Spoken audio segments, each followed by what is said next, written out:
فاعوذ باللہ من الشیطان الرجیم بسم اللہ الرحمن الرحیم ان اول بیت وضع للناس للذی ببکۃ مبارکا وہدی للعالمین صدق اللہ مولانا العظیم وقال اللہ تبارک وتعالی فی شان حبیبہ الکریم ان اللہ وملائکتہ یصلون علی النبی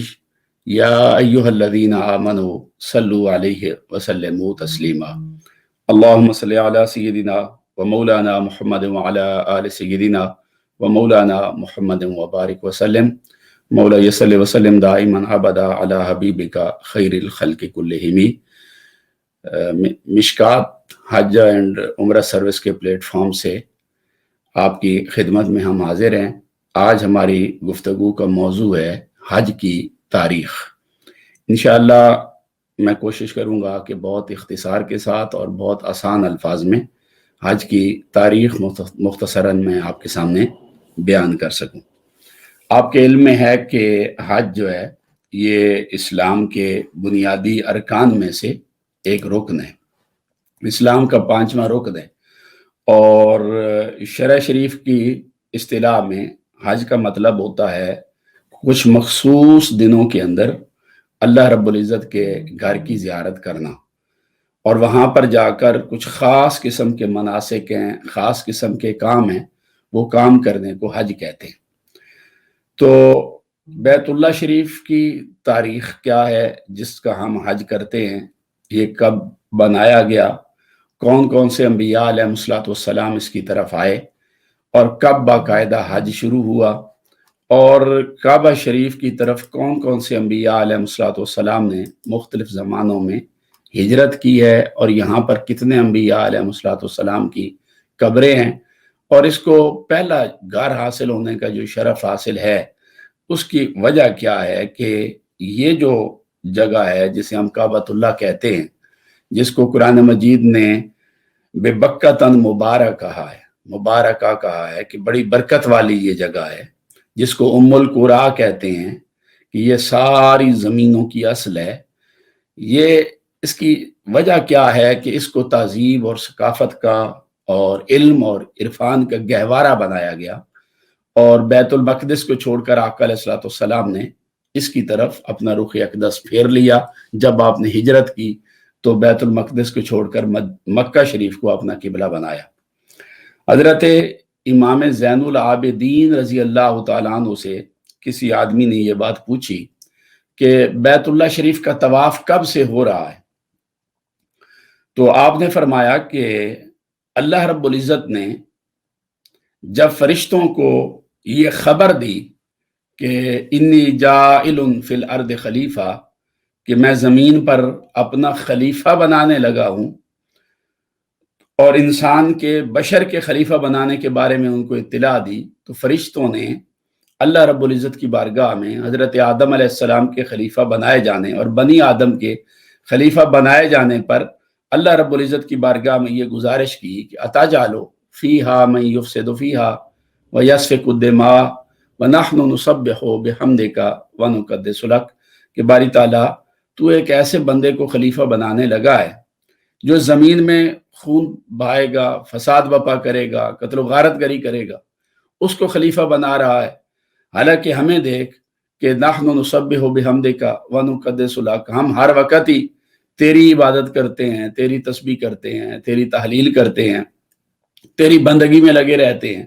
ہر وقت تیری عبادت کرتے رہتے ہیں، تو ہم حقدار ہیں کہ ہمیں خلیفہ بنایا جائے۔ اس پر جواب میں اللہ پاک نے فقط اتنا فرمایا کہ انی اعلم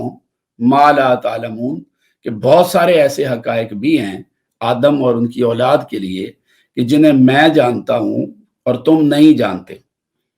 فرشتوں نے اپنے جب یہ جواب سنا تو پھر انہوں نے بہت ہی حالت زاری میں روتے ہوئے، شرمندگی کے ساتھ تضرع کرتے ہوئے، گڑ گڑاتے ہوئے اللہ رب العزت کے عرش کے ارد گرد انہوں نے 3 چکر لگائے، 3 دفعہ طواف کیا۔ جب اللہ پاک نے آدم علیہ السلام کو خلیفہ بنانے کی بات کی اور کہا کہ فرشتوں سے خلیفہ نہیں ہوگا، اور اس کی وجہ بہت ساری ایسی ہیں جنہیں میں جانتا ہوں اور تم نہیں جانتے، اس پر فرشتوں نے اللہ رب العزت کے عرش کا طواف کیا۔ اللہ رب العزت کو وہ طواف دیکھ کر فرشتوں کے اوپر اتنی رحمت آئی اور اللہ پاک نے فرشتوں کو فرمایا کہ تم نیچے چلے جاؤ، میں تمہارے لیے بیت المعمور بنا رہا ہوں۔ تو بیت المعمور آسمانوں پر یہ فرشتوں کا اللہ رب العزت نے قبلہ بنایا اور فرمایا کہ تمہارے لیے بیت المعمور بنا رہا ہوں تو تم اس کا طواف کیا کرو۔ لہٰذا ہر روز 70,000 فرشتے بیت المعمور کا طواف کرتے ہیں اور وہ اللہ رب العزت کی بندگی کرتے ہیں اور وہاں پر وہ اپنا وقت گزارتے ہیں، اللہ کی تعلیل کرتے ہیں اور بیت المعمور کا طواف کرتے رہتے ہیں۔ اور 70,000 فرشتے جو ایک دفعہ بیت المعمور کا طواف کر لیتے ہیں انہیں پھر دوبارہ موقع نہیں ملتا، جو ایک دفعہ کر لے اسے دوبارہ موقع نہیں ملتا، پھر اللہ پاک اور 70,000 بھیجتا ہے، وہ طواف کرتے ہیں پھر، اور اس طرح اللہ پاک ملائکہ کو بیت المعمور کے طواف کے لیے مسلسل پیدا فرما رہا اور وہاں پر بھیجتا رہتا ہے۔ جب فرشتوں نے وہ طواف کرنا شروع کر دیا بیت المعمور کا، اس کے بعد اللہ رب العزت نے فرشتوں کو فرمایا کہ ابنوا لی بیتن فی الارض، کہ اب تم ایسا کرو کہ زمین پر اتر جاؤ اور ابنوا لی بیتن فی الارض بمثقالہ وقدرہ، کہ جتنا بڑا میں نے یہ تمہارے لیے بیت المعمور آسمانوں پر بنایا ہے، بالکل اسی کے مطابق اسی جیسا ایک بیت المعمور تم زمین پر، تم ایک بیت اللہ اور میرا گھر جو ہے وہ زمین پر بھی بناؤ جو تمہارے بیت المعمور کے بالکل نیچے ہو۔ لہٰذا فرشتے نیچے اتر آئے اور سب سے پہلے کعبۃ اللہ کی زمین پر جو تعمیر ہے یہ ملائکہ نے کی ہے، بالکل بیت المعمور کے نیچے انسانوں کے لیے پہلا قبلہ فرشتوں نے بنایا۔ جب یہ گھر بن گیا، ملائکہ نے اس کو بنا لیا، تو اللہ رب العزت نے پھر زمین پر جتنی اس وقت مخلوق رہتی تھی، انسان تو نہیں تھے، جتنی مخلوق رہتی تھی ان سب کو یہ حکم دیا کہ اے زمین پر رہنے والی مخلوق ان یطوفوا بہذا البیت، اب تم سارے آ جاؤ اور اس گھر کا طواف کرو، کما یطوف اہل السماء بالبیت المعمور، اور اس کا تم اسی طرح طواف کرو جس طرح آسمان کے فرشتے بیت المعمور کا طواف کرتے۔ لہٰذا ساری جتنی بھی مخلوقات تھیں انہوں نے اللہ رب العزت کے گھر کا طواف کیا۔ پھر جب سیدنا آدم علیہ السلام کو اللہ رب العزت نے زمین پر اتارا تو حضرت آدم علیہ السلام زمین پر اتر آئے، تو اللہ رب العزت نے ان کو زمین پر اتار کر فرمایا کہ اب آپ زمین پہ رہیں گے، آپ یہاں پر میرے خلیفہ ہیں۔ آدم علیہ السلام نے اللہ رب العزت کی بارگاہ میں عرض کیا کہ باری تعالیٰ، میں جب آسمانوں میں تھا تو وہاں پر مجھے بہت لذت اور سرور حاصل تھی، فرشتے تیرے گھر کا طواف کرتے تھے، بیت المعمور میں آیا کرتے تھے، تیرا ذکر کرتے تھے، تیرا نام جپتے تھے، تیری عبادت کیا کرتے تھے، تو ان کا ذکر سن کر میں بھی ان کے ساتھ تیرا ذکر کرتا تھا، مجھے لذت ملتی تھی، مجھے سرور ملتا تھا۔ اب جب مجھے یہاں پر اتار دیا گیا ہے باری تعالیٰ، تو میں اس لذت اور سرور سے محروم ہو گیا جو مجھے فرشتوں کے ساتھ بیت المعمور پر طواف کرتے ہوئے جو لذت حاصل تھی۔ کاش کہ مجھے پھر واپس آسمانوں پر لوٹا دیا جائے اور وہاں پر میں پھر بیت المعمور کا طواف کروں فرشتوں کے ساتھ مل کر۔ اس پر اللہ رب العزت نے آدم علیہ السلام کو فرمایا، امام صالحی رحمۃ اللہ علیہ نے سبل الہدا والرشاد میں روایت کیا ہے، اللہ پاک نے آدم علیہ السلام کو فرمایا کہ ابن لی بیتن بحذاء بیتی الذی فی السماء، اللہ پاک نے فرمایا کہ تم اسی آسمانی گھر بیت المعمور کے بالکل مقابل زمین پر میرا گھر بناؤ، تتعبد فیہ انت وولدک کما تتعبد ملائکتی حول العرش، وہ گھر بنا لو اور اس کو بیت المعمور کے نیچے تعمیر کرو، تو تم اور تمہاری اولاد اسی طرح اس کی عبادت کرو جیسے میرے ملائکہ میرے عرش کے ارد گرد عبادت کرتے۔ لہٰذا حضرت سیدنا آدم علیہ السلام نے پھر اللہ رب العزت کا وہ گھر جو ہے اللہ رب العزت کے حکم کے مطابق اس کو تعمیر فرمایا۔ وہاں پر جب آقا علیہ السلام نے وہ تعمیر کیا تو پھر ائمہ لکھتے ہیں اور روایت ہے جس کو امام ابن خزیمہ نے اپنی صحیح میں روایت کیا ہے حضرت عبداللہ ابن عباس رضی اللہ تعالی عنہ سے، ان نبی صلی اللہ علیہ وآلہ وسلم قال ان آدم اتل بیتا الفا اتیتن لم یرکب فیہن من الہند علی رجلہ، کہ ہند میں اللہ رب العزت نے آدم علیہ السلام کو اتارا تھا، تو پھر حضرت آدم علیہ السلام کعبہ شریف انہوں نے یہاں پر تعمیر کیا بیت المعمور کے نیچے، پھر وہ ہند کی سرزمین میں واپس چلے جاتے تھے، تو آدم علیہ السلام نے بیت اللہ شریف کی طرف 1000 مرتبہ سفر کیا ہے۔ آپ بیت اللہ شریف کے سفر کے لیے آتے تھے، اور اس کو پھر امام محمد بن اسحاق نے بھی روایت کیا ہے، وہ کہتے ہیں کہ بالغنی ان آدم لما اہبط الارض حزن علی ما فاتہ مما کان یرا، جو میں نے آپ کو پہلے بیان کیا ہے کہ جب آدم علیہ السلام کو زمین پر اتارا گیا تو وہ اس نعمت کے چھن جانے کی وجہ سے غمگین ہوئے جس کا وہ جنت میں فرشتوں کے ساتھ مشاہدہ کیا کرتے تھے، اور اللہ رب العزت کی تسبیح اور اس کی تحمید اور اس کا ذکر اذکار سنتے تھے۔ تو اللہ تعالیٰ نے حضرت آدم علیہ السلام کے لیے بیت الحرام کو جائے سکونت بنایا، انہیں کہا کہ آپ یہاں پر اپنا سکونت اختیار کریں اور مکہ مکرمہ کی طرف سفر کیا کریں، یہ بالکل بیت المعمور کے نیچے میرا گھر ہے، پہلے فرشتوں نے بنایا، تو انہی بنیادوں پر آپ اس کو دوبارہ تعمیر کر دیں۔ تو آدم علیہ السلام جہاں پر کعبۃ اللہ ہے یہاں پر تشریف لے کر آئے، اور آپ نے پھر انہی بنیادوں کے اوپر اس کو دوبارہ تعمیر کیا، اور پھر اس گھر کی طرف حضرت آدم علیہ السلام جب ہند سے چلے اور بیت اللہ کی طرف آ رہے تھے تو راستے میں ہر منزل پر جب انہیں پیاس لگتی تو اللہ رب العزت آدم علیہ السلام کے لیے پانی کا چشمہ پیدا فرما دیتا، تو راستے میں جہاں وہ پڑاؤ ڈالتے، تھوڑا سستانا چاہتے، آرام کرنا چاہتے، اللہ پاک ان کے لیے چشمہ پیدا فرماتا، تو وہ سفر کرتے کرتے پھر پہلی مرتبہ یہاں پر آئے، اور انہوں نے آ کر وہ جو بنیادیں فرشتوں نے رکھی تھی اللہ پاک کے حکم سے، انہی بنیادوں کے اوپر اللہ رب العزت کے گھر کو انہوں نے تعمیر فرمایا۔ پھر آپ وہاں پر ٹھہرے اور اس کے قریب آپ عبادت کرتے رہے، پھر آپ واپس چلے گئے، پھر آئے، اس طرح آپ نے 1000 مرتبہ بیت اللہ شریف کی طرف آپ نے سفر فرمایا۔ اسی طرح حضرت عثمان بن ساج روایت کرتے ہیں کہ ان آدم حج الی رجلہ 70 حجۃ ماشیہ، اور حضرت آدم علیہ السلام نے جتنے بھی سفر کیے ہیں ان میں سے آپ کے پیدل جو سفر تھے نا وہ صرف حج کی نیت سے تھے، آپ نے ہند سے چل کر 70 بار پیدل سفر کر کے آ کے اللہ رب العزت کے گھر کا آپ نے حج فرمایا۔ یعنی آتے تھے، اب ظاہر ہے آپ بھی کئی دفعہ جاتے ہیں، وسیم بھائی بھی جاتے ہیں، تو آپ ہر دفعہ حج تھوڑی کرتے ہیں، کئی دفعہ آتے تھے، زیارت کرتے، طواف کرتے، 1000 بار آئے اس گھر کی طرف، مگر اس میں سے 70 بار آپ نے اس کعبہ شریف کا پہلے حج بھی فرمایا۔ تو یہ انبیاء علیہ السلام کی سنت رہی ہے، انہوں نے اس گھر کا حج کیا۔ پھر حضرت سیدنا آدم علیہ السلام کے بعد جب یہ حضرت آدم علیہ السلام نے کعبہ تعمیر کر دیا، پھر آپ آخری عمر میں حضرت آدم علیہ السلام پھر یہیں پر ہی رہتے تھے کعبہ شریف کے اندر، اور آپ کا اسی دھرتی پر ہی وصال ہوا ہے حضرت سیدنا آدم علیہ السلام کا، اس پر میں پھر آگے چل کے بات کرتا ہوں۔ اسی طرح حضرت سیدنا نوح علیہ السلام، آدم علیہ السلام کی اولاد میں، انہوں نے بھی اللہ رب العزت کے اس گھر کا طواف کیا۔ حضرت عروہ بن زبیر رضی اللہ تعالیٰ عنہ روایت کرتے ہیں، اور امام ازرقی جو ہیں انہوں نے روایت کیا ہے، اور امام جلال الدین سیوطی رحمۃ اللہ علیہ نے بھی روایت کیا ہے، اور امام ازرقی نے اخبار مکہ میں اس کو روایت کیا ہے، اور امام جلال الدین سیوطی رحمۃ اللہ علیہ نے الدر المنثور میں روایت کیا ہے کہ حضرت عروہ کہتے ہیں کہ بالغنی ان نوح علیہ السلام حج البیت وجاء وعظمہ قبل الغرق، کہ حضرت نوح علیہ السلام انہوں نے بھی اللہ رب العزت کے اس گھر کا بیت اللہ شریف کا حج کیا، وہ وہاں پر تشریف لے کر آئے، اور طوفان نوح میں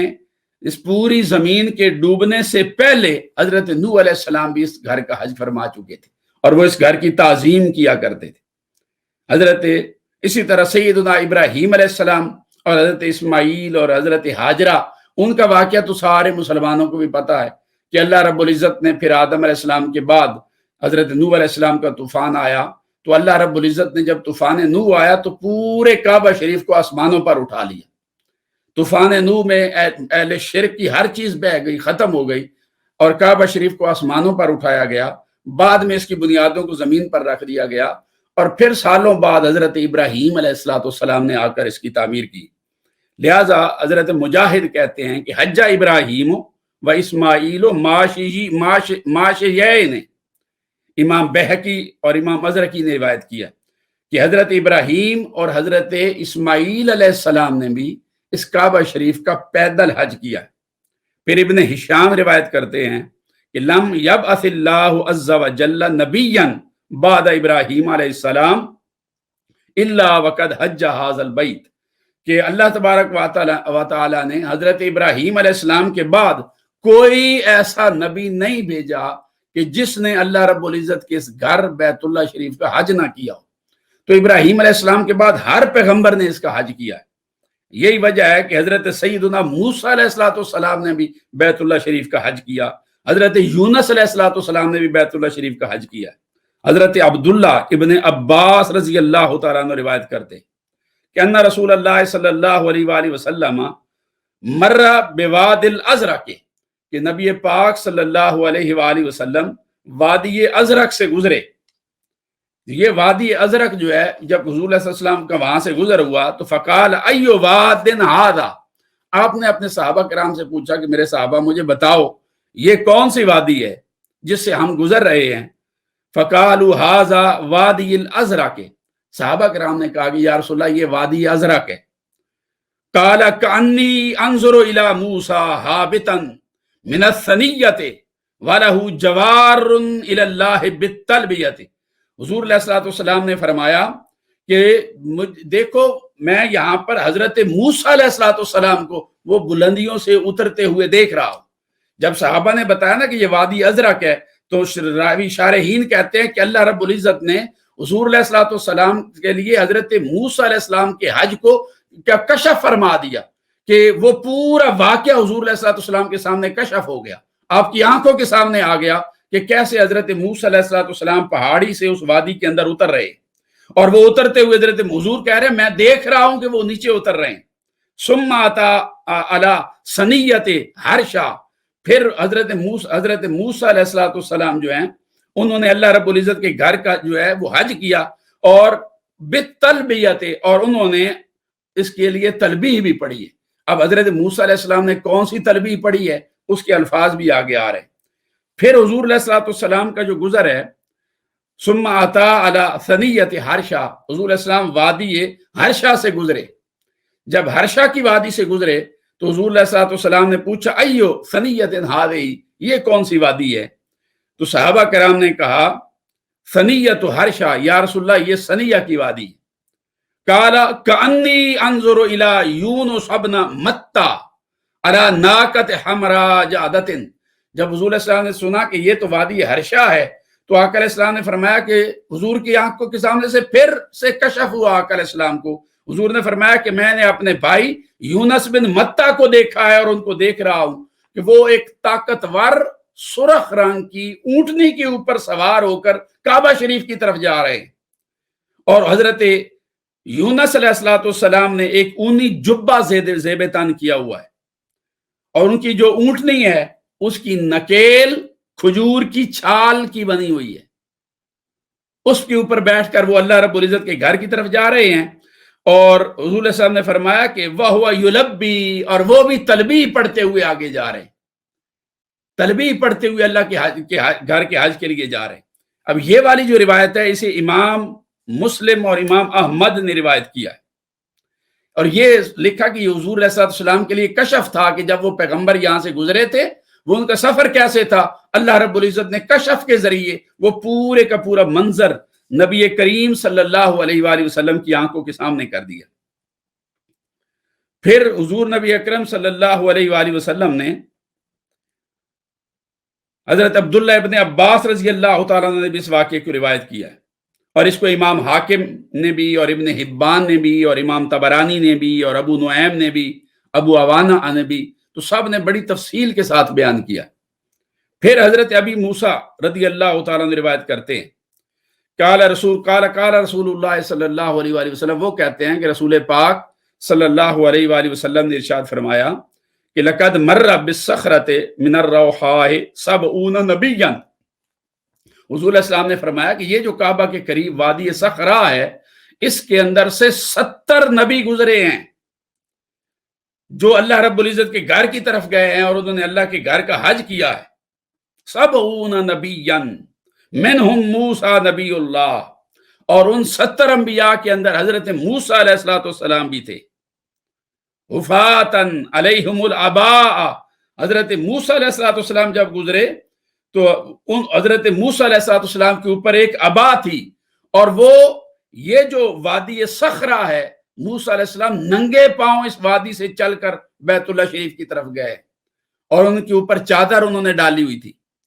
اپنے اوپر چادر پہنی ہوئی تھی، اور یؤمون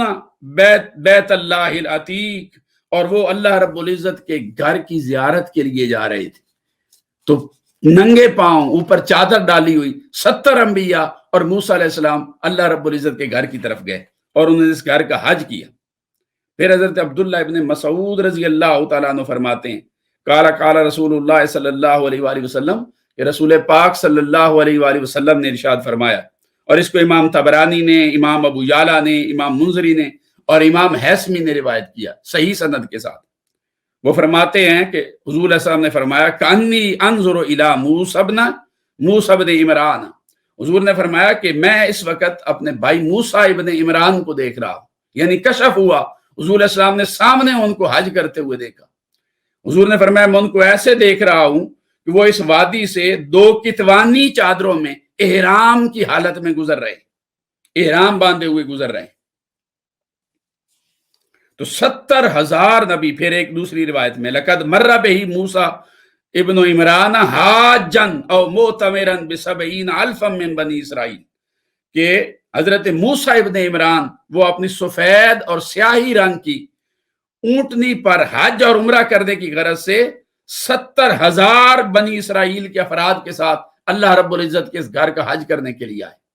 70,000 افراد کو حضرت موسیٰ علیہ السلام لے کر بیت اللہ شریف کے حج کے لیے آئے، اور انہوں نے 2 کتوانی رنگ کی عبائیں جو ہیں وہ زیب تن کی ہوئی تھی، انہوں نے چادر اوپر کتوانی چادریں، یہ ایک علاقہ ہے اس کی بنی چادریں مشہور تھی، وہ انہوں نے اپنے اوپر کی ہوئی تھی۔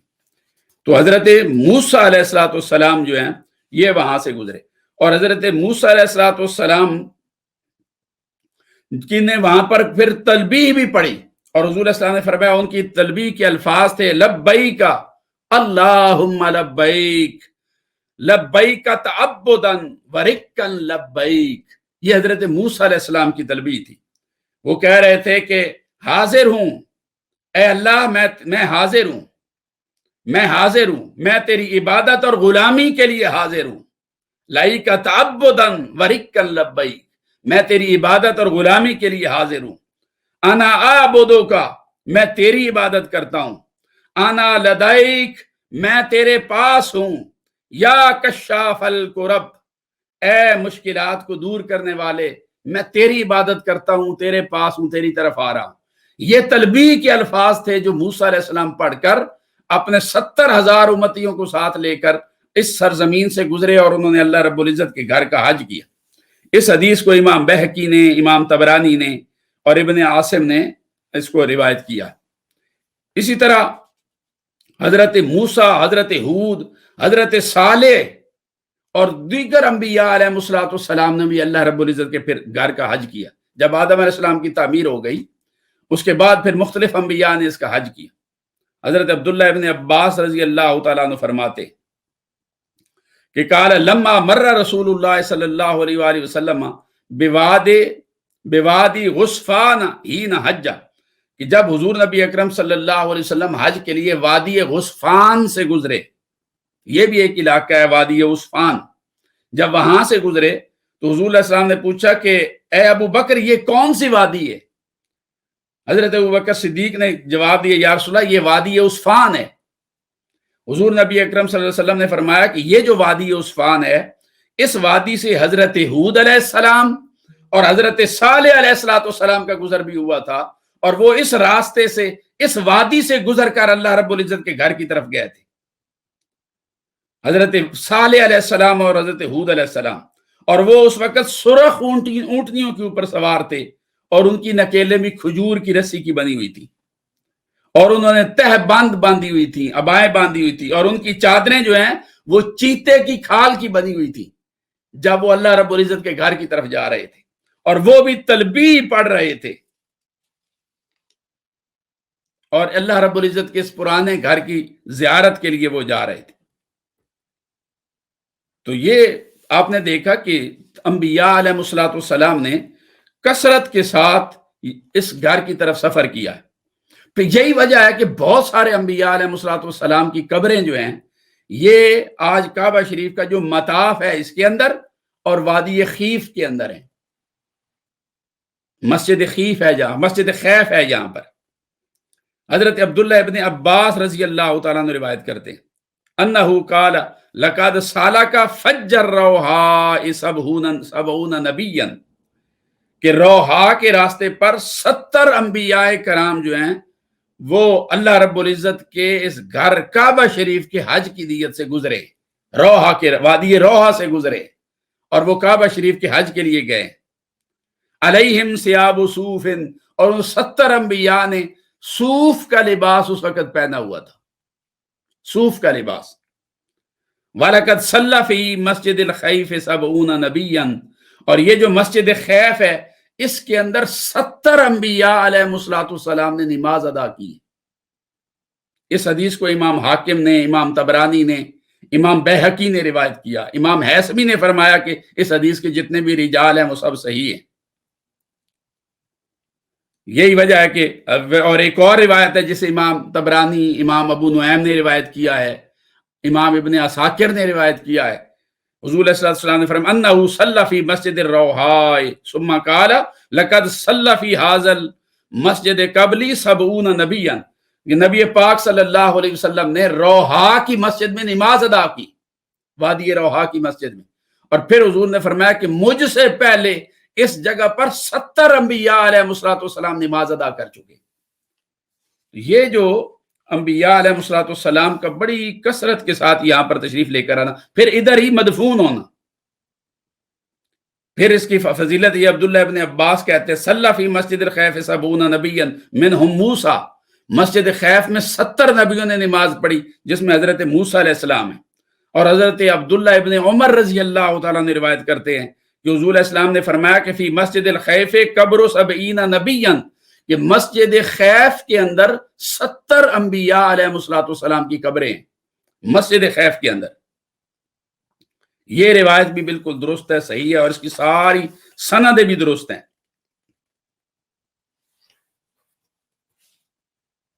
اسی طرح حضرت مجاہد روایت کرتے ہیں انہو قال حج 75 نبیا،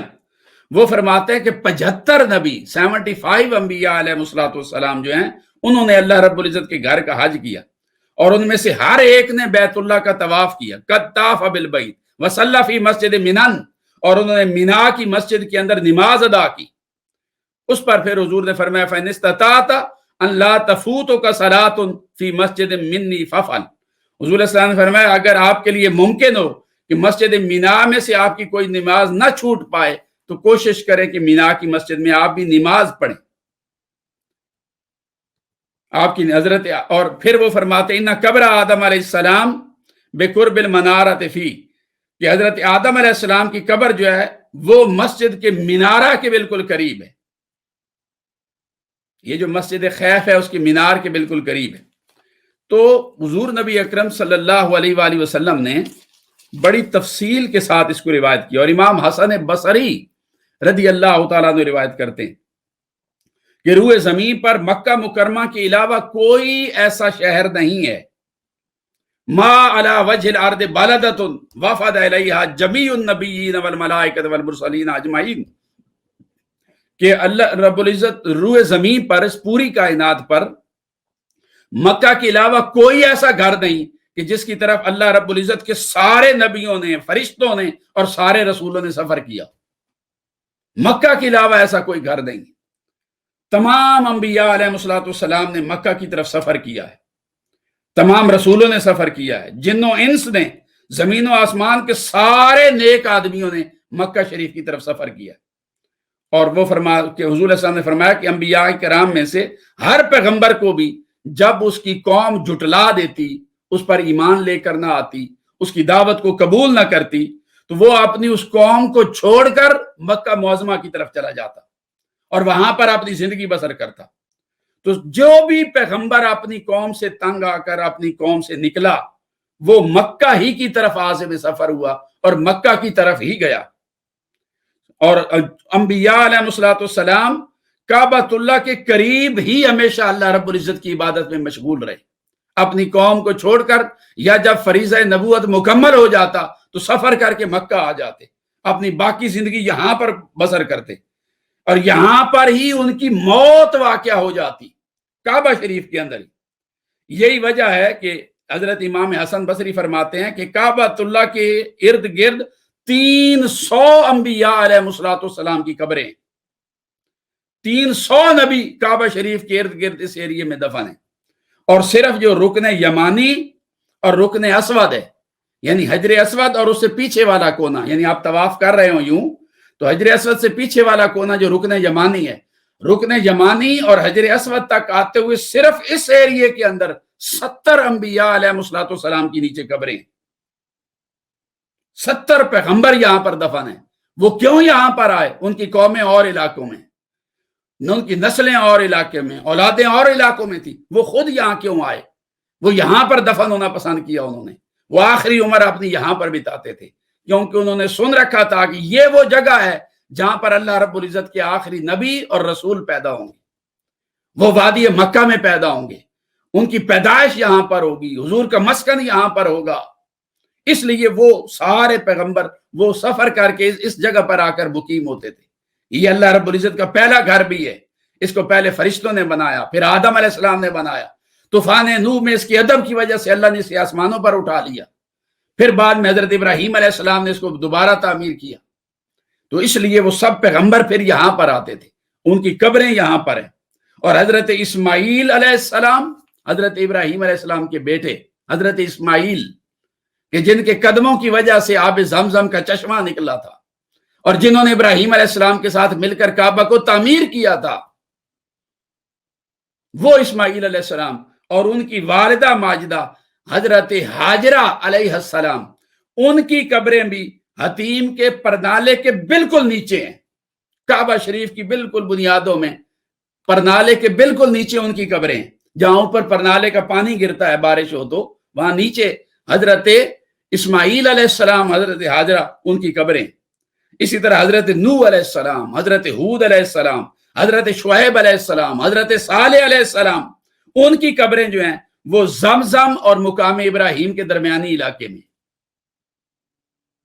ان پیغمبروں کا، نوح علیہ السلام، ہود، شعیب اور صالح، یہ زمزم اور مقام ابراہیم کے درمیانی علاقے میں یہ دفن ہے،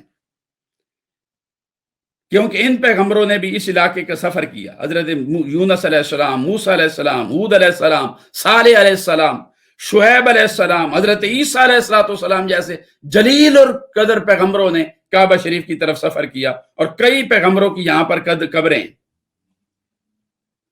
اور حضرت موسیٰ علیہ السلام نے تو اپنی قوم کے 50,000 لوگوں کی میت میں بھی اس کا حج کیا ہے،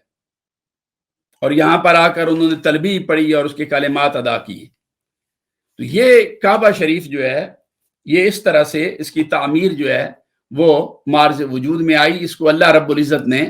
یوں تعمیر کروایا۔ اس لیے اللہ پاک نے قرآن مجید کی جو میں نے آپ کے سامنے آیت پڑھی ہے نا، سورہ آل عمران کی، اس کے اندر یہی بات کی ہے کہ ان اول بیت وضع للناس للذی ببکۃ مبارکا، کہ بے شک سب سے پہلا گھر جو لوگوں کے لیے بنایا گیا وہ یہ مکہ شریف کا گھر ہی تھا، یہ عبادت کا مرکز بنایا گیا، یہ بڑا برکت والا ہے، مبارکت، بڑا برکت والا ہے، وہدی للعالمین، اور پوری کائنات اور عالمین کے لیے ہدایت کا مرکز ہے، یہ اللہ رب العزت کا گھر ہے۔ اور کعبہ شریف کے بنانے کے 40 سال کے بعد بیت المقدس کی مسجد بنائی گئی۔ دیکھیے نا، 40 سال بعد جب وہ مسجد بھی بن گئی تو سوال یہ پیدا ہوتا ہے کہ موسیٰ علیہ السلام کا علاقہ تو یہ والے بنتا تھا، بیت المقدس کا، ان کی قوم یہاں پر آباد تھی، ان کے آباء و اجداد یہاں پر آباد تھے، بنی اسرائیل کے سارے پیغمبروں کا علاقہ یہ بنتا ہے، پھر یہ سارے بیت المقدس کو چھوڑ کر بیت اللہ کی طرف کیوں جاتے تھے؟ اس کا جواب میں نے آپ کو پہلے بتا دیا، اس کی صرف ایک ہی سبب ہے، ایک تو بیت اللہ شریف اللہ کا پہلا گھر ہے، اور دوسرا سبب یہ کہ سارے پیغمبر جانتے تھے کہ نبی آخر الزمان حضرت محمد الرسول اللہ صلی اللہ علیہ وآلہ وسلم وہ وادی مکہ میں پیدا ہوں گے، ان کا ٹھکانہ وہاں پر ہوگا۔ یہ ان کی نسبت کی وجہ سے سب پیغمبروں نے اللہ رب العزت کے اس گھر کا حج کیا جس کو ہم بیت اللہ کہتے ہیں، اور ہم جس کا حج کرتے ہیں۔ حضرت آدم علیہ السلام کے بعد پھر اس کی تعمیر کا سلسلہ جاری رہا۔ ابراہیم علیہ السلام نے جب اللہ رب العزت کے گھر کی تعمیر کر لی تو وہ دعا بھی کر رہے تھے۔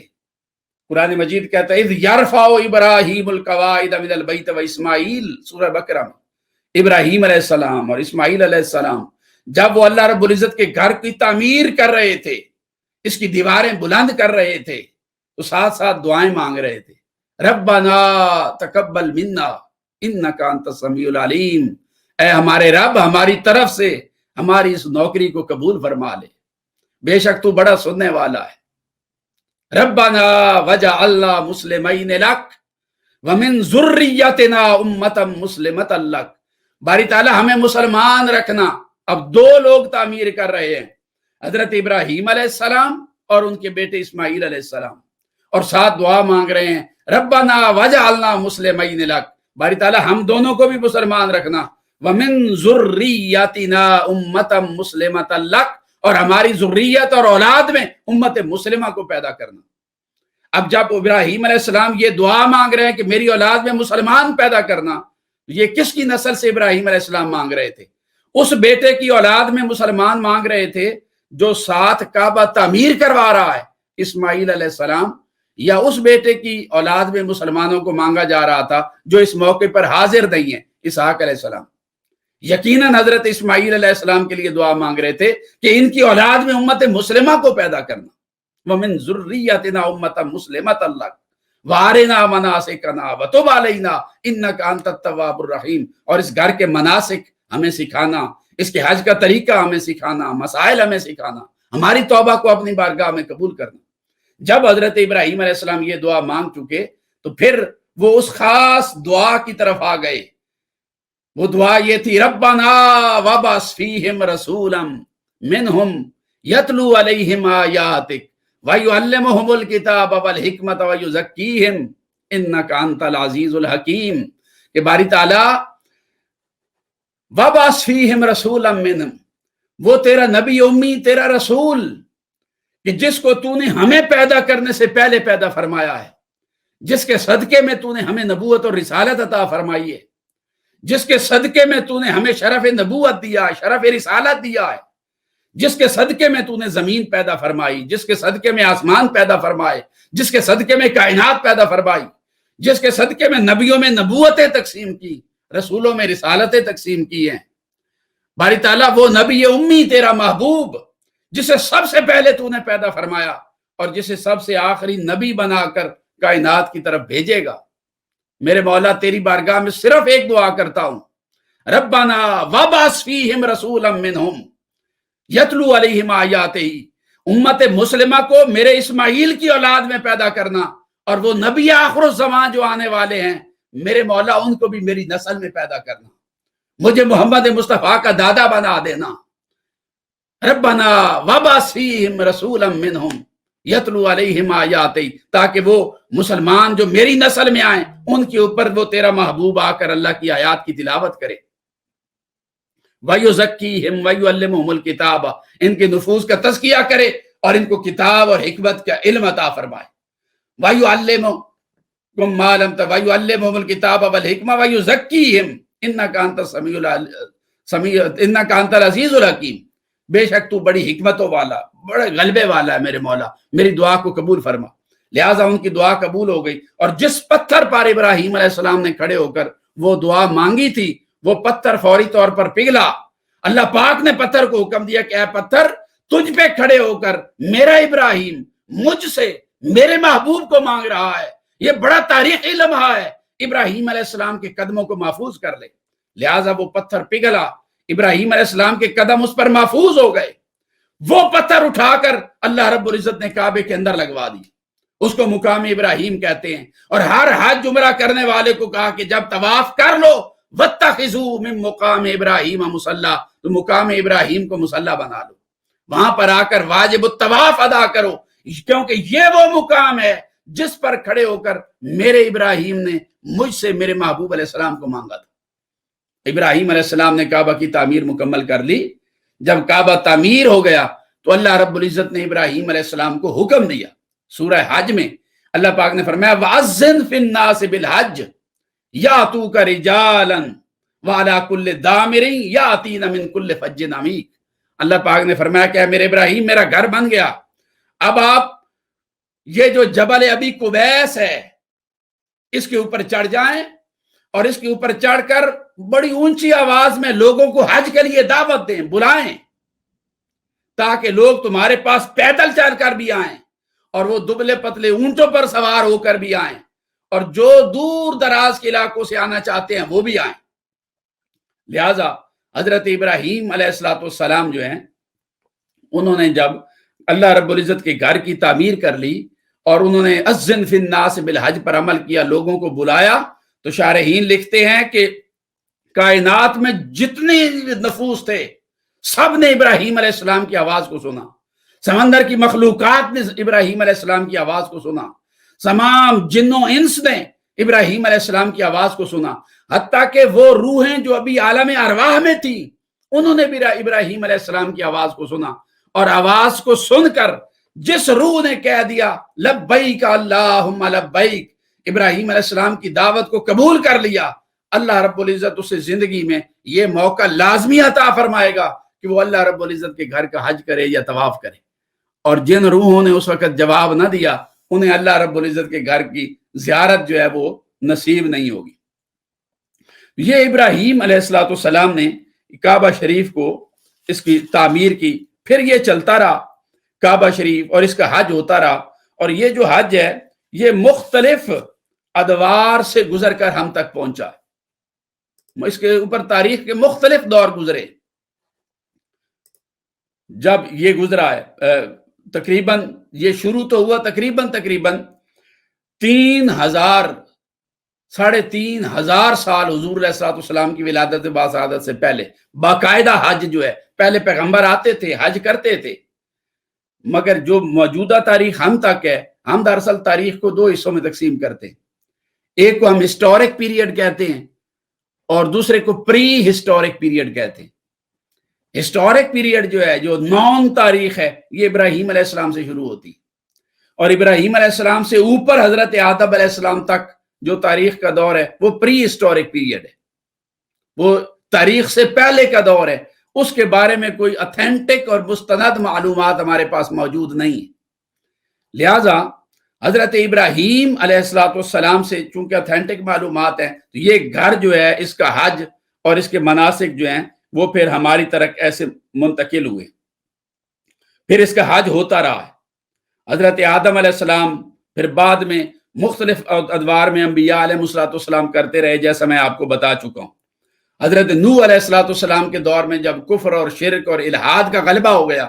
اور اہل ایمان ختم ہو گئے تو اللہ رب العزت نے طوفان نوح کو بھیجنے سے پہلے کعبہ شریف کو اس کی بنیادوں سمیت اوپر اٹھا لیا، اور اس کے بعد دوبارہ جب طوفان تھم گیا تو اس کعبہ شریف کو نیچے اتارا اور پھر اس کے آثار کو وہاں پر رکھا، پھر اس کی دوبارہ سے تعمیر ہوئی، پھر ابراہیم علیہ السلام نے اس کو اس کی اصل بنیادوں کے اوپر کھڑا کیا۔ یہ وہ گھر ہے جس کی قربت میں حضور نبی اکرم صلی اللہ علیہ وآلہ وسلم نے پیدا ہونا تھا۔ یہ وہ گھر ہے کہ جس کی بنیاد ایمان اور اخلاص کے اوپر قائم کی گئی ہے۔ یہ وہ گھر ہے کہ جس کا خمیر تقوی کے اوپر قائم ہے، اور یہ وہ گھر ہے کہ جس کے اندر انتہائی سادگی ہے، اور سادگی کے باوجود سارے حسن اللہ پاک نے یہاں پر جمع فرما دیے۔ اس کے اندر اللہ پاک نے کشش رکھی ہے، اٹریکشن رکھی ہے، اس گھر کے اندر اللہ پاک نے مقناطیسیت رکھی ہے کہ پوری دنیا میں دور دراز سے لوگ جوک در جوک سفر کر کے اس گھر کی طرف آتے ہیں اور اس کا طواف کرتے اور حج کرتے ہیں، کیونکہ انبیاء علیہ السلام نے حج کیا اس کا، اور قرآن کہتا ہے فیہ آیات بینات، اس گھر کے اندر اللہ رب العزت کی بڑی کھلی کھلی نشانیاں ہیں۔ مقام ابراہیم، اس گھر کے اندر مقام ابراہیم ہے، بڑے انبیاء علیہ السلام نے اللہ رب العزت کے اس گھر کا سفر کیا ہے۔ اس طرح پھر اس کا طواف ہوتا رہا، عبادت یہاں پر ہوتی رہی، اور یہ گھر جو ہے یہ ایک روشن نشانیوں کی دلیل بن گیا۔ اس نے انسان کے قلوب اور اذہان کو اللہ رب العزت کی ذات کے ساتھ جوڑنے میں بڑا بنیادی کردار ادا کیا، اور اس گھر سے اللہ رب العزت کی توحید کا پرچار ہوتا رہا۔ حضرت ابراہیم علیہ السلام نے اس گھر کی طرف لوگوں کو بلایا، اور اللہ پاک کا جب حکم ہو گیا بلایا، اور اللہ نے حکم بھی یہ دیا تھا انتہرا بیتی للطائفین والعاکفین والرکع السجود، کہ اے ابراہیم میرے اس گھر کو پاک کرنا، صاف کرنا، رکوع اور سجود کرنے والوں کے لیے، عام اور خاص لوگوں کے لیے اس کو پاک صاف کر دے۔ اس کے اندر ظاہری اور باطنی حسن اور زیبائی ایسے داخل ہیں کہ تو اس کو پاک صاف کر۔ خلق یہاں پر آئے گی، بد باطن آئے گی، صاف باطن ہو کر جائے گی، گناہ لے کر آئے گی، گناہ دھول کر یہاں سے نکلے گی، بدی لے کر آئے گی، نیکی لے کر جائے گی، گناہوں میں ملوث آئیں گے، مگر جب یہاں سے جائیں گے اللہ ان کے سب گناہ معاف فرما دے گا۔ یہ بڑا اچھوتا گھر ہے، یہ بڑا جدا گھر ہے، یہ بڑی عظمتوں والا، بڑے کمال والا ہے، کہ جس کی طرف ہمیشہ پرستاران توحید نے سفر کیا، اور انبیاء علیہ السلام یہاں پر آتے رہے۔ اب جو حج ہم تک پہنچا، میں نے عرض کیا کہ اس کی تاریخ جو ہے تقریباً 4500 سال پہلے سے شروع ہوتی، حضرت ابراہیم علیہ السلام کے زمانے سے۔ اور ابراہیم علیہ السلام نے ان کے دور میں جب کفر اور شرک بہت زیادہ پھیل چکا تھا اور برائی پھیل چکی تھی ابراہیم علیہ السلام کے زمانے میں، اور بتوں کی پوجا ہوتی تھی، تو حضرت ابراہیم علیہ السلام نے ان بتوں کی پوجا کے خلاف اٹھ کر اللہ رب العزت کے اس گھر کی پھر سے تعمیر کی ہے، بت پرستی کو ختم کیا ہے، اور اس بت پرستی کے خلاف لڑتے ہوئے بڑی تکلیفوں سے گزرے ہیں ابراہیم علیہ السلام۔ بت پرستی کے خلاف لڑنے کی وجہ سے آپ کو آگ میں پھینکا گیا ہے۔ وہ بت کا گلا آپ نے کاٹا تھا، اور کلہاڑا اس کے گلے میں ڈال دیا تھا، اور کہا تھا جس بت کو تم پوجتے ہو میری قوم کے لوگوں، مجھ سے کیا پوچھتے ہو، اس کا سار کس نے کاٹا، خود اس سے پوچھ لو۔ انہوں نے کہا یہ تو بول نہیں سکتا، تو ابراہیم علیہ السلام نے فرمایا تھا تعجب ہے، جو اپنا دفاع خود نہیں کر سکتا، جو ایک کلمہ نہیں بول سکتا، وہ تمہارا خدا کیسے ہو سکتا ہے۔ لہٰذا ان کی قوم کے لوگ ان کے خلاف ہو گئے،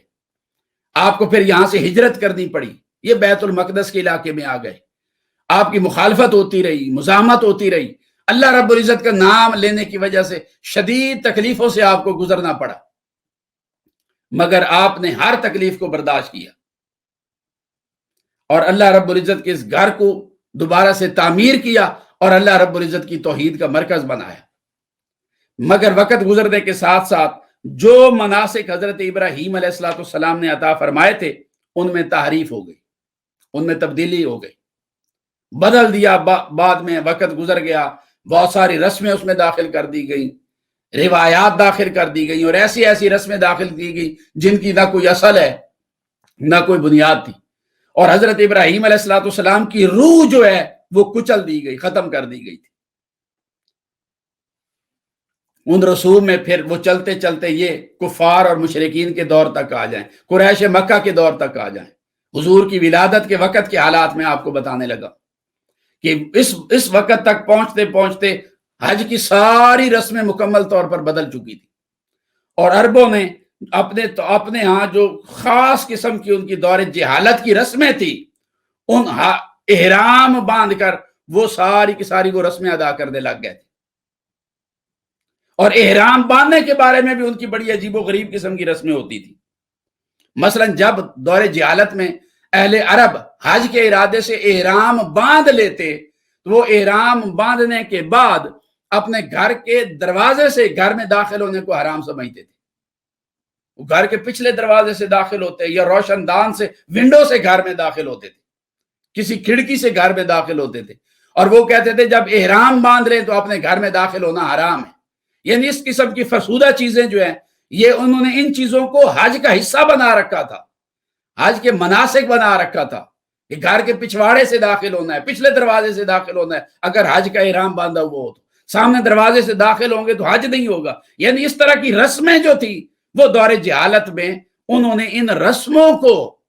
اپنی عبادت کا درجہ دے رکھا تھا۔ یہ پہلی خرافات تھی جن کو اللہ رب العزت نے جب اپنے محبوب کو بھیجا ان چیزوں کو ختم فرمایا۔ اللہ پاک نے سورہ بقرہ میں فرمایا لیس البر ان تأتوا البیوت من ظہورہا، لوگوں یہ کوئی نیکی نہیں ہے کہ تم حالت احرام میں اپنے گھر کی پچھلی سائڈ سے اپنے گھروں میں داخل ہو جاؤ۔ وہ سمجھتے تھے اگر دروازے سے داخل ہوئے تو گناہ ملے گا، اور احرام باندھ کر پیچھے کھڑکی سے، ونڈو، روشن دان سے گھر میں داخل ہوں گے تو بڑی ثواب ملے گا، یہ بہت بڑی نیکی ہے۔ ان کا یہ تصور تھا کہ اجر ملے گا، یہ نیکی ہے، یہ ثواب ہے۔ اللہ پاک نے فرمایا لیس البر ان تأتوا البیوت من ظہورہا، یہ احرام باندھ کر گھر کے پچھلے دروازوں سے گھروں میں داخل ہونا یہ کوئی نیکی ہے ہی نہیں۔ ولکن البر من اتقی، نیکی تو یہ ہے کہ پرہیزگاری اختیار کی جائے، تقوی اختیار کیا جائے، متقی بننا نیکی ہے، اس طرح کی رسموں میں پڑ جانا نیکی نہیں ہے۔ یہ پچھلے دروازوں سے یا دیواریں پھیلان کر گھر میں آ جانا یہ صرف توہمات ہیں،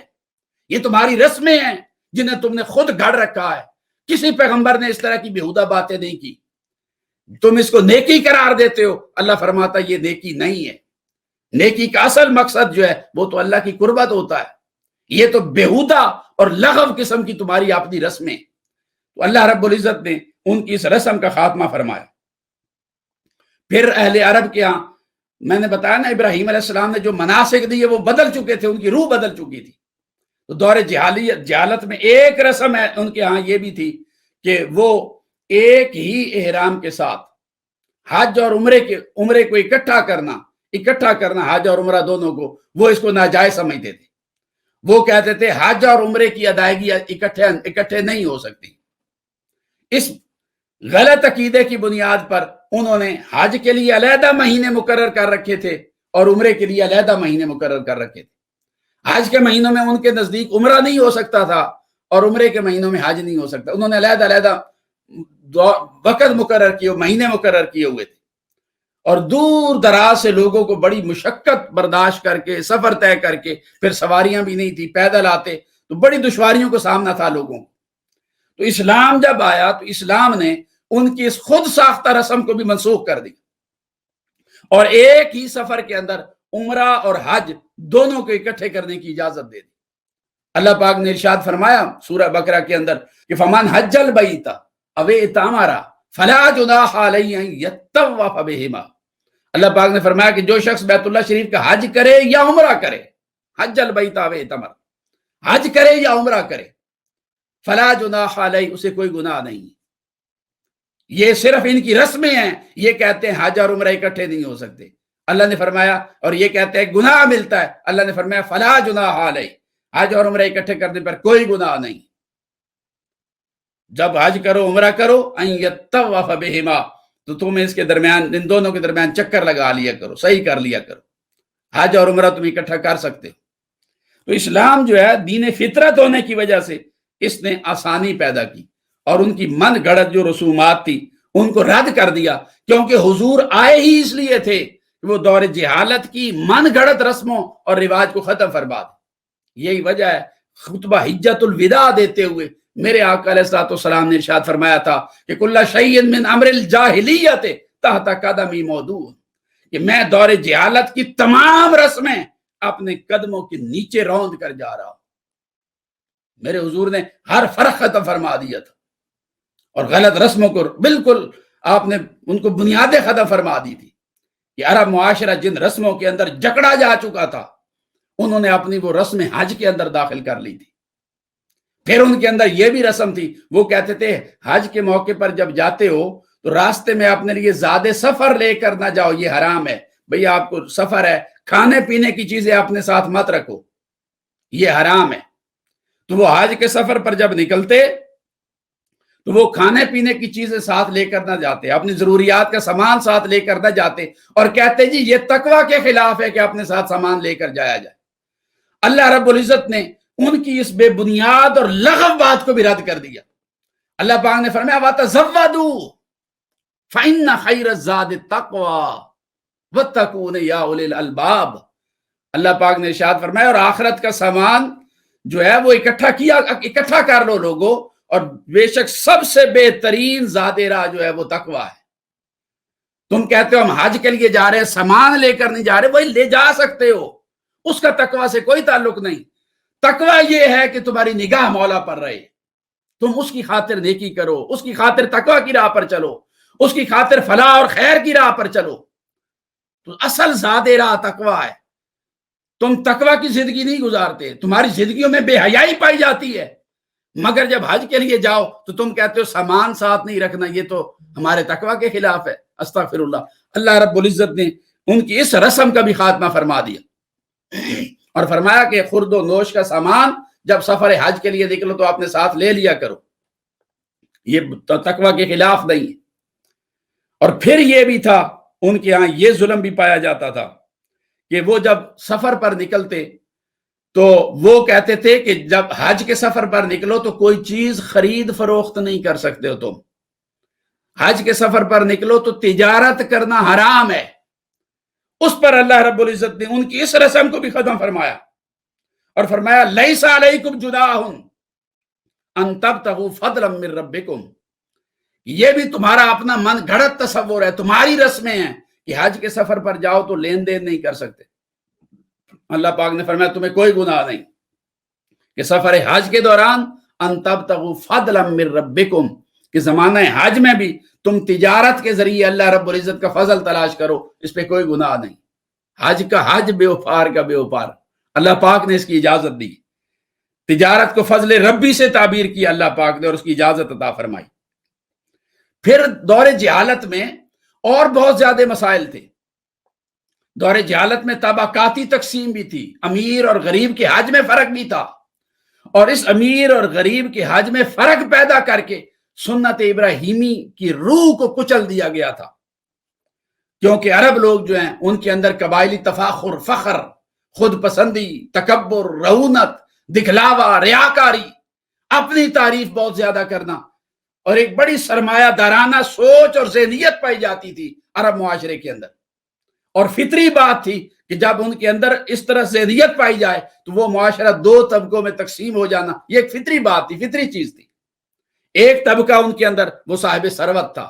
متبول افراد تھے، مالدار تھے، جن کے پاس مال و دولت دنیا تھی، اور دوسرا طبقہ جو ہے وہ غریب اور مخلوق الحال لوگ تھے جن کے پاس کچھ نہیں تھا۔ اس فرق کی وجہ سے انہوں نے امیر اور غریب کے حج کا بھی فرق کیا ہوا تھا۔ جو امیر لوگ ہوتے وہ حج کے لیے صرف مزدلفہ تک جاتے تھے، وہ عرفات میں جاتے ہی نہیں تھے، اور جو غریب لوگ ہوتے وہ مزدلفہ بھی جاتے، عرفات تک بھی جانا ان کے لیے لازمی سمجھا گیا تھا۔ تم غریب ہو، تم نے عرفات تک بھی جانا ہے، ہم امیر ہیں، ہمیں عرفات جانے کی کوئی ضرورت نہیں۔ یہ فرق کیا ہوا تھا۔ حضور نبی اکرم صلی اللہ علیہ وآلہ وسلم نے آ کر اس چیز کو بھی ختم فرما دیا اور سب کے لیے لازم قرار دے دیا حضور علیہ الصلوۃ والسلام نے کہ وہ 9 ذی الحجہ کو مقام مینا سے روانہ ہو کر میدان عرفات میں حاضری دے، یہ دن میدان عرفات میں وقوف عرفات کرے، یہ لازم کر دیا، چاہے کوئی امیر ہے چاہے کوئی غریب ہے۔ اور پھر عرفات کی شام کو عرفات سے نکل آئے، چاہے کوئی امیر ہے یا غریب ہے، وہ رات جا کر شام وہ مزدلفہ کے اندر گزارے۔ سب کے لیے برابر کر دیا حضور علیہ السلام نے۔ شریعت محمدی میں اس فرق اور امتیاز کو ختم کر دیا۔ پھر مینا میں پہنچ کر کہا قربانی کرے تو وہ بھی سب کرے، برابر کر دیا حضور علیہ السلام نے۔ اور یہ جو طبقاتی کشمکش پیدا ہو گئی اور آپس میں حج کے احکام بدل دیے تھے مشرکین مکہ دے، اسلام نے آ کر ان کو بھی ختم فرمایا اور دور جہالت کے تصورات کو ختم کر کے حج کو پھر سے اسی طرح قائم کیا جیسے سیدنا ابراہیم علیہ السلام نے قائم کیا تھا۔ طبقاتی اونچ نیچ، عدم مساوات جو عربوں کے ہاں پائی جاتی تھی اور مدتوں سے چلی آ رہی تھی، حضور علیہ السلام نے اپنی تعلیمات عدل و انصاف کی وجہ سے ان کا خاتمہ فرما دیا۔ پھر قبائلی لوگ دوران حج جو ہے دور جہالت کے اندر ان عربوں کے اندر ایک کبھی رسم پائی جاتی تھی، جب وہ حج سے واپس پلٹتے، ایک تو یہ کہ عرفات میں جاتے نہیں، مزدلفہ سے واپس آ جاتے، مگر واپس پلٹتے کبھی مینا کے اندر جا کر میلے ٹھیلے لگا لیتے اور وہاں پر اکٹھے ہوتے اور ہر قبیلہ اپنے جو ان کے بڑے بزرگ گزرے ان کی تعریف کرتا، ان کی بڑی عظمت بیان کرتا اور کھل کھلا کر فخر کرتے اور دوسروں کو کم تر کہتے، حجب لکھی جاتی مخالف کے لیے، اس کی تذلیل کی جاتی اور اپنے قبیلوں کے گیت گائے جاتے۔ اپنے بڑوں کے گیت گائے جاتے تھے دوران حج، یہ سارا تماشا دور جہالت کے لوگ کیا کرتے تھے، اور اپنے قبیلے کی تعریف میں بڑا مبالغے سے کام لیتے تھے، بہت زیادہ تعریف کیا کرتے تھے۔ جب اسلام آیا تو اللہ رب العزت نے اس قبائلی مسابقت اور باہمی محاذ آرائی کا بھی خاتمہ فرما دی اور اس چیز کو حرام قرار دے دیا، اور اللہ پاک نے فرمایا کہ پہلے تم یہاں پر آ کر اپنے قبیلوں کی تعریف کیا کرتے تھے اور اپنے بزرگوں کی تعریف کرتے تھے اور بڑوں کی، فَاذْكُرُوا اللَّهَ كَذِكْرِكُمْ آبَاءَكُمْ أَوْ أَشَدَّ ذِكْرًا، اب بھی تمہیں ذکر تو کرنا ہے مگر اپنے باپ دادا کا نہیں۔ اب حج کے دنوں میں جب یہاں پر آؤ تو اللہ رب العزت کا ذکر کرو، اور ایسے ذکر کرو جیسے اپنے باپ دادا کا ذکر کیا کرتے تھے، او اشد ذکرہ، یا اس سے بھی بڑھ چڑھ کر اللہ رب العزت کی توحید اور بندگی کو بیان کرو۔ تو یہ میلے ٹھیلے کی جو فضا ہے، اس کو اسلام نے تقدس میں بدل دیا، سنجیدگی میں بدل دیا۔ گالی گلوچ کا کلچر اور مخالف کے حجب کرنا، اس کی توہین کا کلچر اور اپنے قبیلے کی فخر اور تعریف کا کلچر، اسلام نے اس کو ختم فرما دی اور اپنے باپ دادا کی بڑائی اور بزرگی سے روک کر اللہ رب العزت کی تعریف کی طرف لگا دی۔ پھر اسلام سے پہلے حج جو ہے، یہ میں نے بتایا رسموں کی بھرمار ہو چکی تھی، لوگ طواف کرتے ہوئے سیٹیاں بجاتے تھے، تالیاں بجاتے تھے اللہ رب العزت، اور اس کو بڑی عبادت سمجھا کرتے تھے۔ جس کا زیادہ گناہ ہوتا وہ آ کر کپڑے اتار دیتے اللہ کا گھر کا طواف کرتے ہوئے، سیٹیاں بجاتے، اور اس فعل کبیر کو وہ کہتے یہ بڑا اجر کا کام ہے۔ اللہ رب العزت نے سورہ انفال میں اس کو فرمایا، ما کان صلاتهم عند البیت الا مکاء وتصدیہ، کہ ان لوگوں کا جو حج تھا اللہ رب العزت کے گھر کے پاس، وہ سیٹیاں بجانے اور تالیاں بجانے کے سوا کچھ نہیں تھا۔ یہ سیٹیاں اور تالیاں بجاتے تھے۔ جب حضور تشریف لے آئے اور اسلام آ گیا، حضور علیہ السلام نے اس کبیر اور بےہودہ اور لغو اور بے سروپا رسم کا بھی خاتمہ فرما دی، اس کا بھی کلا کما فرما دی، اور فرمایا کہ یہاں سیٹیاں بجانے نہیں آتے تم لوگ، جب یہاں پر آؤ تو اللہ رب العزت کی تعریف بیان کرو، توصیف بیان کرو۔ تو آپ دیکھیے حج پورا ارتقائی شکل سے گزرا، ہم تک پہنچا، اس میں بہت ساری جو غلط باتیں آ گئی تھی وہ اسلام نے ختم فرما دی۔ اسلام میں 8 سن ہجری میں حضور علیہ السلام کے زمانے میں مکہ فتح ہوا۔ 8 سن ہجری کا جو حج ہوا وہ جاہلیت کے لوگوں نے اپنے رسم اور رواج کے مطابق کی، مگر جب 9 ہجری آئی تو حضور نبی اکرم صلی اللہ علیہ وآلہ وسلم نے سیدنا صدیق اکبر رضی اللہ تعالیٰ عنہ کی سربراہی میں حج کا قافلہ مقرر، خود حج پر نہیں آئے، حضرت ابوبکر صدیق رضی اللہ تعالیٰ عنہ کو امیر حج مقرر کیا اور ان کو حج کے لیے حضور علیہ السلام نے بھیج دیا۔ 8 سن ہجری میں مکہ فتح ہوا، 9 سن ہجری میں حضرت ابوبکر صدیق نے حج کیا حضور کے حکم پر۔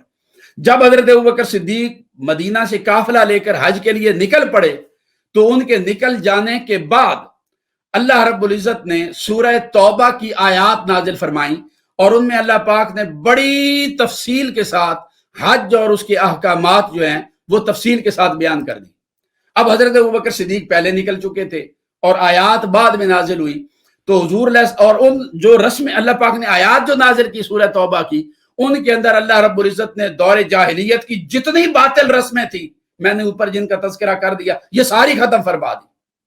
یہ جن رسموں کی وجہ سے حج کا جو صحیح تصور تھا وہ مسخ ہو چکا تھا، اللہ پاک نے وہ سب ختم فرما دی۔ لہٰذا آقا علیہ السلام نے بعد میں حضرت علی شیر خدا رضی اللہ تعالیٰ عنہ کو اپنا نمائندہ خاص بنا کر پیچھے سے بھیجا کہ آپ جائیں اور وہاں پر جب سارے لوگ جمع ہو جائیں تو مجمع عام کے سامنے یہ جو آیات نازل ہوئی ہیں ان کی جا کر تلاوت کریں۔ تو حضرت مولا کائنات علی شیر خدا رضی اللہ تعالیٰ عنہ وہ پھر بعد میں آئے اور حضرت ابوبکر صدیق رضی اللہ تعالیٰ عنہ کے وفد میں شامل ہو گئے، اور جب حج کا اجتماع عام ہوا اور سب لوگ جمع ہو گئے تو وہ جو خطبہ حج تھا 9 ذی الحجہ کا، وہ مولا کائنات حضرت علی شیر خدا رضی اللہ تعالیٰ عنہ نے دی، اور اس خطبہ حج کے اندر وہ جو سورہ توبہ کی آیات اتری تھی وہ ساری آپ نے وہاں پر بیان فرما دی، اور اس طرح 9 ہجری میں دور جہالت کی تمام باطل رسموں کا ہمیشہ کے لیے خاتمہ کر دیا گیا۔ 9 ہجری کا حج جو ہے وہ دونوں طریقوں سے ہوا تھا، کفار نے اپنے طریقے سے کیا، مسلمانوں نے اپنے طریقے سے، مگر اس حج میں جب یہ آیات اتر آئیں تو آئندہ کے لیے حج جو ہے اس کو صرف مسلمانوں کے طریقے کے ساتھ کرنے کا طریقہ باقی رہ گیا. دور جہالت کی ساری رسمیں جو ہیں وہ رد کر دی گئی. لہٰذا اسی موقع پر پھر تاریخی اعلان بھی کر دیا کہ اگلے سال یعنی 10 ہجری کو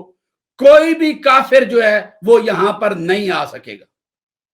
لہٰذا یہ 9 سے لے کر 10 ہجری کے دوران ایک سال کے اندر سرزمین مکہ جو ہے اس کو نجاست شرک سے ہمیشہ کے لیے پاک کر دیا گیا, مشرکین سے پاک کر دیا گیا کہ اب یہاں پر کوئی باطل رسم نہیں ہوگی, صرف اللہ کی توحید کا ڈنکا بجے گا.